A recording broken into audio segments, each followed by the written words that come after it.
Nam. Sit. Nam. Sit. Nam. Sit. Nam. Sit. Nam.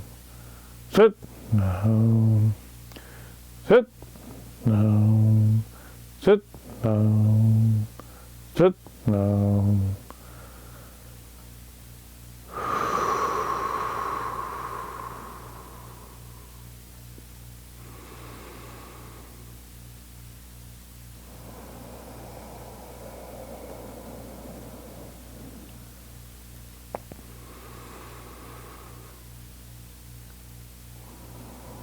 Okay, that's going to be what I needed for tonight. I was able to help Spidey get his evening Kriya in. So I noticed that my sat nams changed frequency and intensity and breathing. As I breathing deepened, I wanted to get some deeper breaths in. So it does definitely change the physiology some. Yeah, and we'll just allow that to do the work it needs to do without questioning it. I have found that to be a very effective one, especially when you can get your hands over your head. Your prayer pose up there. I don't know what it's called, prayer poses.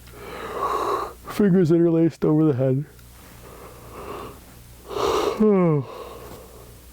Oh, that's really made me tired, which is good. I'm going to bed next.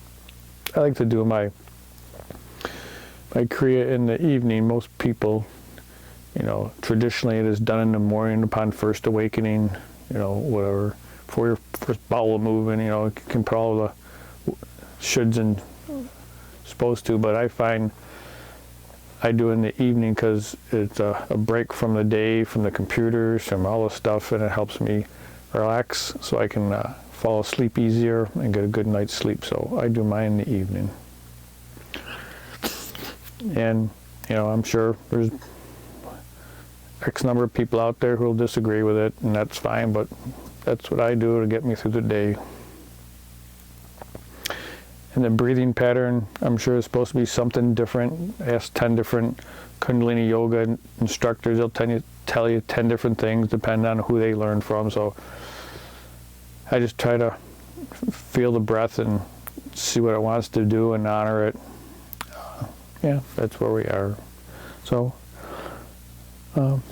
feel free to use it. They say that, there's a story that says that when I was learning it, that there was a emergency room nurse that had learned Kundalini yoga, and when things would get really crazy in the emergency room, she'd just back up a couple steps, put her hands over her head, and do a minute of Sat Kriya, and things would slow down enough that she could then re-enter the fray and give sound judgment and directions and calmness. So, as you see fit. Okay, hope everyone has a good evening.